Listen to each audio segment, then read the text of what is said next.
A $10 deposit is just a hassle for us. John, the bank clerk, laughed mockingly. Considering the fees and my work time, it's a loss for our bank. Oh, but I guess poor people wouldn't understand. I wanted to retort, but in front of my children, I tried to avoid a confrontation. I remained silent, but the procedure didn't progress, and John's taunts only intensified. Maybe it's impossible today. Waiting around felt like a waste of time, but if we couldn't get the paperwork done, there was no point in staying any longer. Just as I turned to leave and was about to take my son Kevin's hand, he tugged on mine instead. I could feel Kevin grip my left hand tightly. Mom, let me borrow your cell, please. He then took the cell phone that was sticking out of my pocket. Usually, he's so well behaved that his forceful action left me dumbfounded, and then Kevin made a call to someone. Little did John know what would happen next. Kate, met my husband, Mike, back in middle school. At that time, we were just classmates and didn't really talk much to each other, so my only recollection of him was like, oh, I remember him from the class photos. We got significantly closer after we both grew up and met again at a reunion.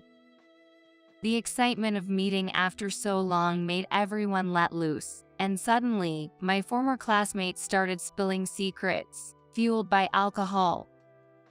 At first, they shared innocent memories like, I was the one who broke the window back then, or we always failed making treats in home economics class and so we gave them to the guys. However, as the drinking continued, the revelations became more and more outrageous, eventually leading to so-and-so had a crush on so-and-so, spreading gossip even about those who weren't participating. Unfortunately, Mike, who was sipping his drink quietly at the edge, became the target. He had a crush on Kate, but never talked to her. Hearing this, I felt good and, on a whim, asked him out. Surprisingly, Mike immediately accepted. We exchanged numbers right there and made plans for a date. Since I was drunk when I unintentionally did that, I intended to break things off. It was terrible. I know that asking someone out while being drunk and then wanting to act like it never happened was just too selfish. But sobering up, the idea of dating someone I hardly knew scared me. When Mike arrived at the meeting place and I told him, he chuckled and asked if I could spend just one day on a pretend date with him. Feeling guilty, I agreed. Turns out, after that date, I continued to go out with Mike. Simply put, I enjoyed his company. As we got to know each other better, the Mike I didn't know well disappeared, and I began to see him as a man. When I shared this with Mike, he hugged me tightly. Even though he had never tried to hold my hand before. Caught off guard by the sudden intimacy, Mike knelt down and said, I've been waiting for you to feel this way. If you're okay with it, I'd like to date you with marriage in mind. All I could say was yes. Soon after, we got married and had a child. We named our son Kevin. Mike was inspired by his father, whom he respects, and so we decided on this name. Mike was embarrassed, but I thought it was cool. Then, we found out we were expecting our second child. Having a good husband and blessed with children, I felt that my life was smooth sailing. Now, I live with my 4-year-old son, Kevin, and my 6-month-old daughter, May. Yes, just the 3 of us. My husband, Mike, is sadly no longer with us. He passed away in an accident just before our daughter was born. He was rear-ended on his way home from work. It was a sudden accident, Afterward, he was taken to the hospital, but he passed away before our family could even say goodbye. Losing my husband to such a tragic event, I was devastated. On his days off, he would tirelessly devote himself to our family, never showing signs of work fatigue. Knowing he wasn't one to cut corners at work, I once asked him, "Aren't you overdoing it?" With a big smile, he replied, "Thanks for worrying, but making my beloved family happy is the best way to blow away my tiredness. I know of nothing else that does it better." He wanted to be a good role model for our children. He strived to be a good father. I believe his earnest love was fully felt by Kevin, our only child at the time. I even resented my husband for leaving us with only good memories. Don't worry, Mom. I'll protect you. But it was Kevin who said that to me, looking at how I felt. It was one of the few things Mike had managed to teach Kevin while he was alive. Remember, Kevin, when I'm not around, it's your job to protect Mom. Thanks to Kevin's encouragement, with a smile just like his father's, I was able to recover. Later, as my pregnancy progressed, I had to be hospitalized. During my hospital stay, Kevin, brought by his grandparents, visited me often, bringing a lot of cheer with his smiles. Thanks to that, I was able to safely give birth to my daughter May. After May's birth, becoming a family of 3, I was apprehensive about the upcoming whirlwind of parenting. Even with Kevin, it had been parenting with Mike's help. However, it wasn't as bad as I feared. Amazingly, my mill came to help. Kate, you've worked hard giving birth, so take a rest. She said so while doing the housework, and the kids really took to her. Kevin would often follow her around, calling her grandma, to the point of making me a bit jealous. But during that unstable postpartum period, having some time to myself was a huge relief. Even after Mike passed away, his parents treated not only the children but also me like their own family. Every time I see my in-laws, I deeply feel how much I'm cherished. I'm truly glad to be part of this family. That's something I can truly feel from the bottom of my heart. There was also another person who looked after our family. He's Oliver, Mike's subordinate. Mike often invited him over for dinner after work.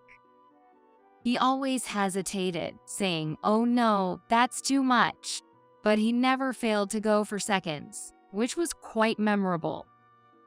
When we had barbecues on holidays, he would be invited by Mike and would play with Kevin, enjoying their time together.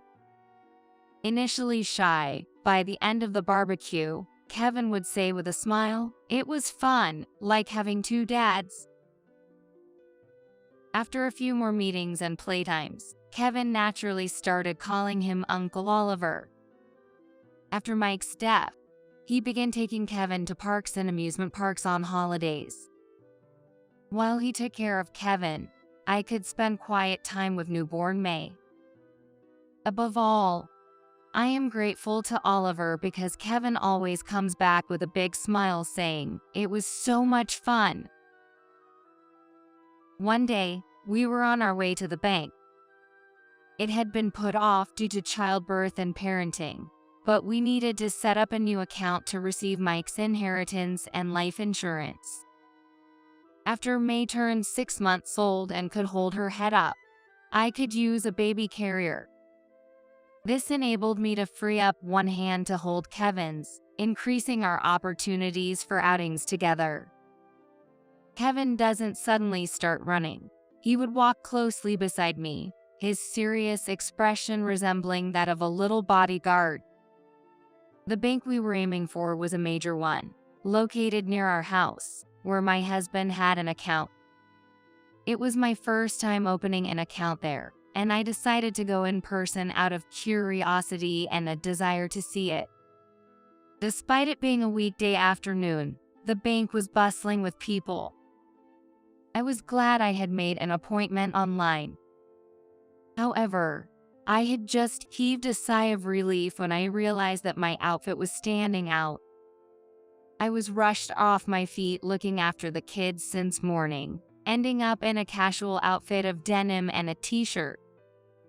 Moreover, I was carrying a backpack filled with necessities for Kevin and baby May.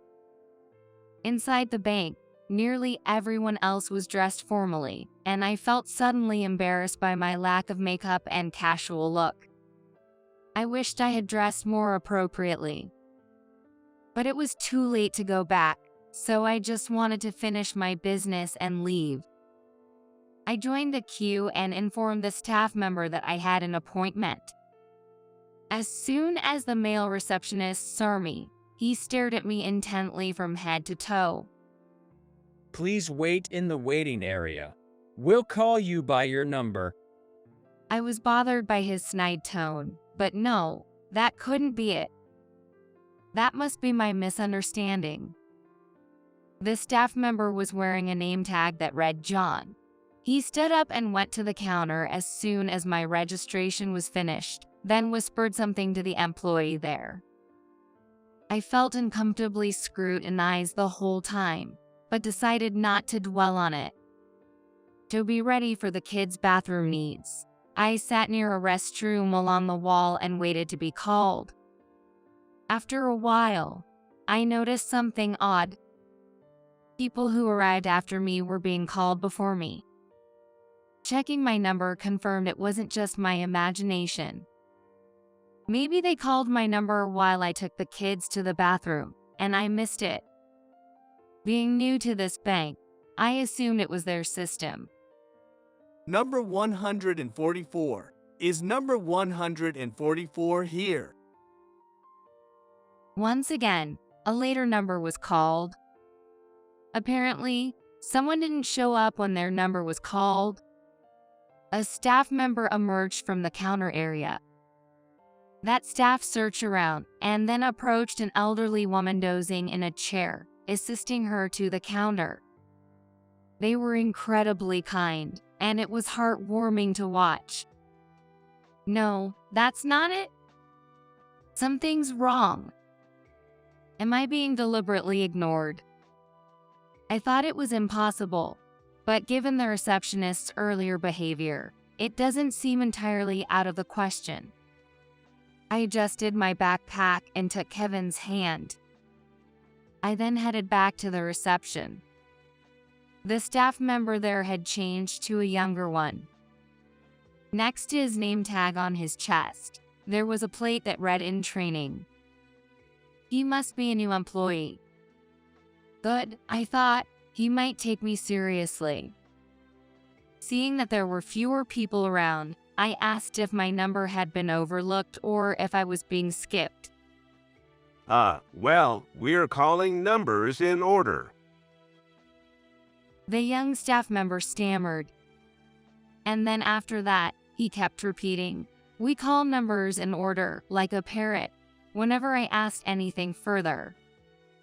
Wondering if he thought I was complaining, he seemed to panic, making me feel sorry for him. Not wanting to be too harsh and risk getting dirty looks myself, I decided to step back and return to my original seat on the bench. Waiting wasn't a big deal for me alone, but I had the kids with me.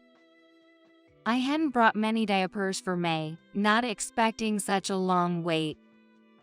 My son was being patient, but I knew his boredom would turn into stress eventually. Perhaps sensing my anxiety, my daughter became fussier, and I waited to be called while soothing her.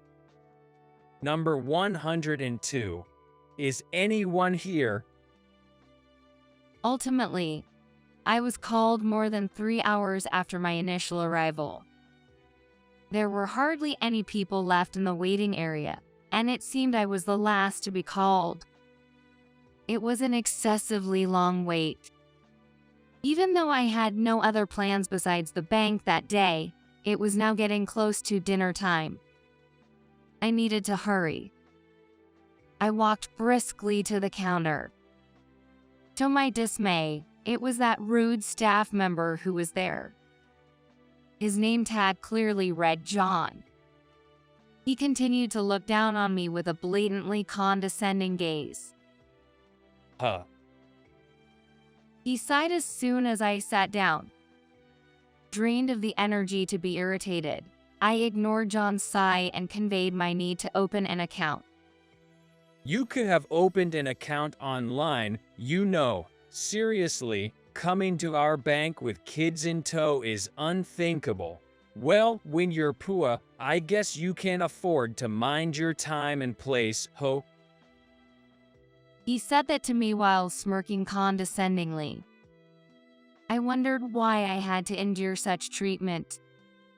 I didn't even want to continue the conversation. Excuse me, I have another appointment after this. Could we hurry up? That was a lie. I had no other plans but wanted to finish opening the account and leave quickly. I didn't want my son Kevin to witness such adult behavior for too long. Busy as a bee, I see.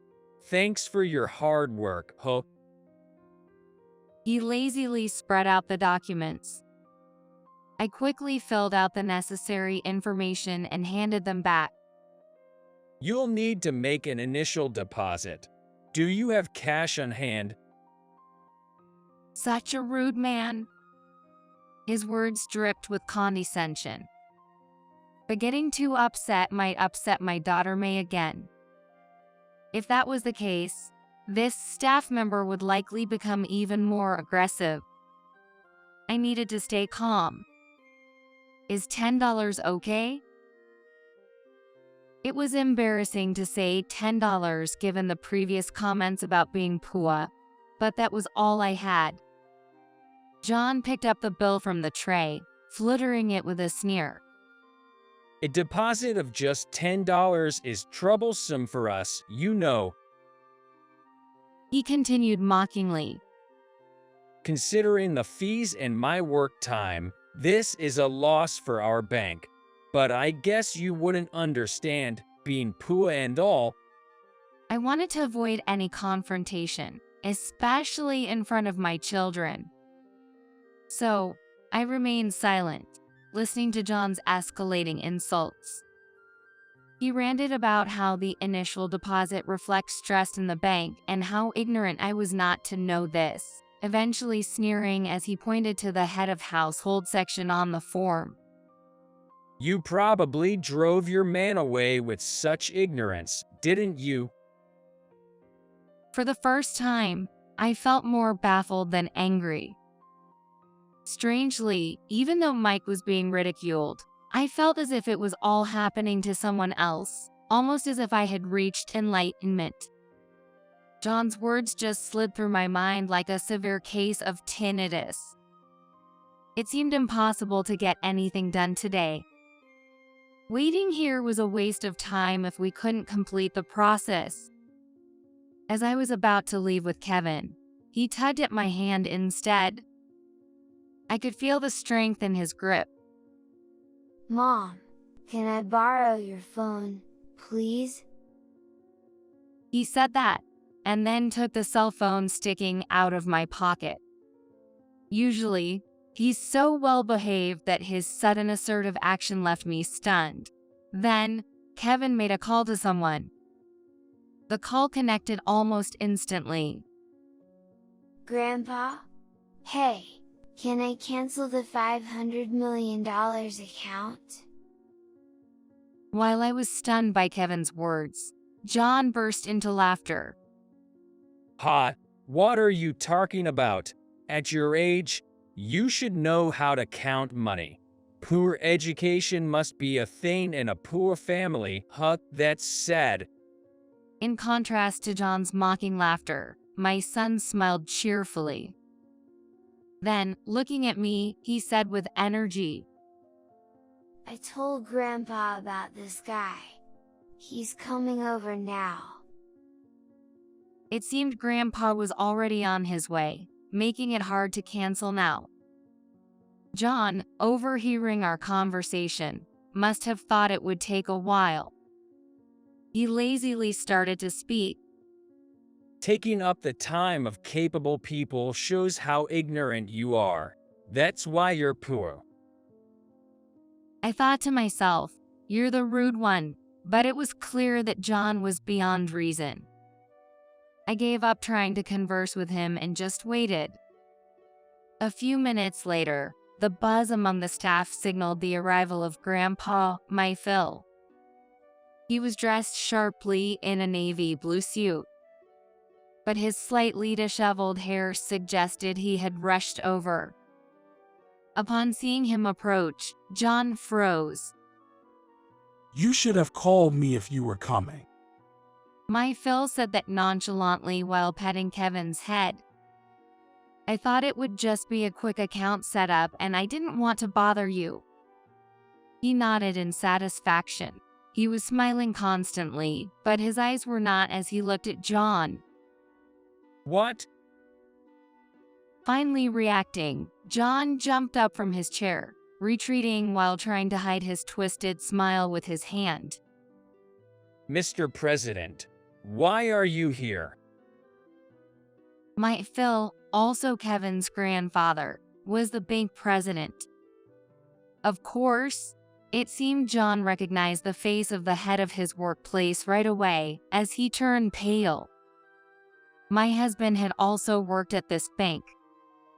Phil was stricter in business than my husband, so my husband had used no connections for his job entry. He focused on gaining field experience, but soon there were suggestions to promote him to become an executive due to his competence, despite his youth. Then came the tragic accident. His path to climbing the corporate ladder was cut short. The $500 million mentioned by Kevin was the savings Mike had accumulated before our marriage. So, John, is what my grandson said true? John, flustered, replied, "No, that's not exactly." It was clear from his demeanor that Kevin's words were true. With John's eyes darting back and forth, Phil leaned over the counter and said in a stern voice, I don't recall making this bank one that judges customers by their appearance. Afterward, when Phil explained to John that I was his daughter-in-law, he became terribly flustered and apologized profusely. It's not about special treatment for family. Judging by appearance and assumptions is unacceptable. Have some shame. It was the first time I saw my always amiable Phil angry, and it carried the weight befitting a bank president. A man who seemed to be John's supervisor came rushing, apologizing profusely, but at my FIL's command of "take him away," he was quickly led to the back. Returning to his usual cheerful demeanor, Phil relayed a message to a nearby staff member, then told me to sit at the counter and wait before leaving the bank. He must have carved out time from his busy schedule for this. As I waited as instructed, a replacement staff member came to assist me promptly. That was Oliver, my husband's former colleague. I apologize for John's behavior. I'll be handling your case, so please feel free to ask anything. He proceeded with the process smoothly, and the account was opened without further issues. Uncle Oliver, let's play again soon. Kevin, happy to see Oliver, waved goodbye until we could no longer see each other.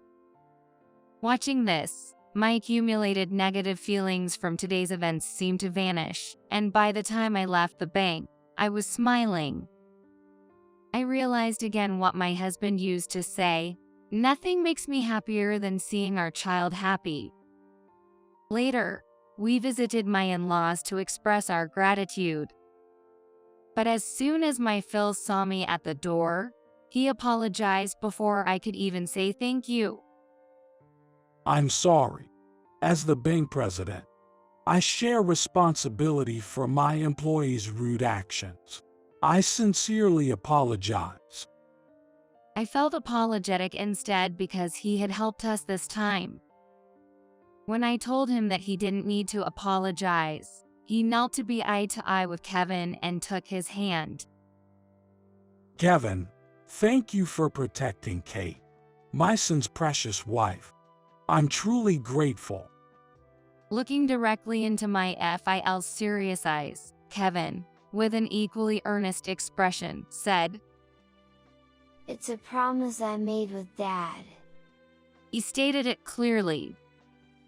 Upon hearing this, my Phil momentarily looked surprised, but then just said, "I see," and affectionately ruffled Kevin's hair. Returning from my in-laws' house, I was informed about John. My Phil had intended to bring it up at lunch, but my mother-in-law prevented the conversation, fearing it would spoil the meal. Seeing their earnestness and thoughtful care, I wondered if this is how my husband would have been if he were alive, which brought tears to my eyes. Apparently, John had received complaints about his customer service attitude even before he met me. The branch manager had repeatedly attempted to guide him, but without any improvement. It seemed they were struggling. However, being directly reprimanded by the bank president seemed to have impacted John. He has become much quieter now. He was removed from counter duties and reassigned to menial tasks. My Phil expressed his frustration of wanting to fire John but couldn't due to employment rules. However, I was content knowing I wouldn't have to encounter him again. On another day, Oliver came to visit. Despite it being his day off, he came because he remembered something Kevin had said when leaving. Watching them play while holding May, I noticed Kevin was still visibly happy. By evening, Kevin, tired from playing, had fallen asleep. Oliver cleaned the soccer ball they had been playing with before placing it beside Kevin. Since Kevin enjoyed it, it was worth the visit. Thank you. I was the one who was thankful, really. Kevin, usually appearing tense, returned to his childlike demeanor when playing with Oliver. As a mother, I felt I had deprived Kevin of his childhood. It's a sad thing to admit.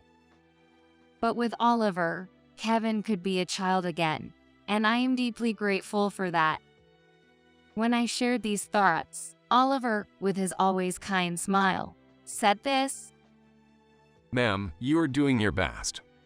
That's why Kevin is imitating you. But if you want to ease his burden, please rely on me. I can't replace his father, but I'll surely be a support.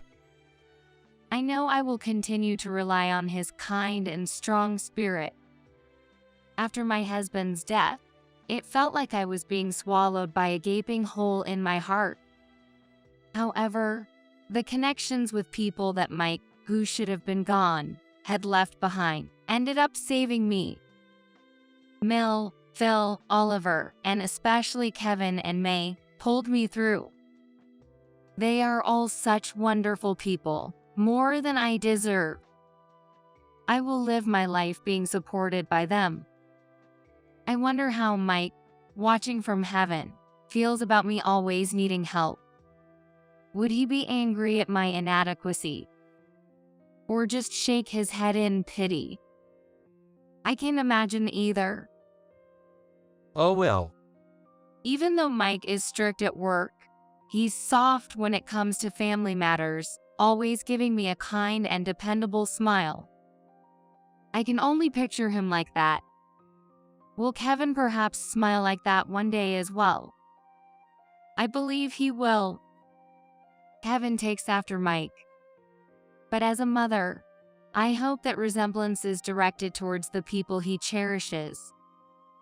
I want him to show me his weaker side more. Having shown my vulnerabilities and been helped so much, I can't help but feel it's too late to ask, yet I still wish for him to remain a child. my beloved husband and my beloved son, Kevin. To prevent the promise they made from becoming a curse, I need to be stronger. There's no husband here to protect me and the kids anymore. It's up to me to protect them. And for that, I'm ready to accept any help I can get. Yes, I've made this strong resolve,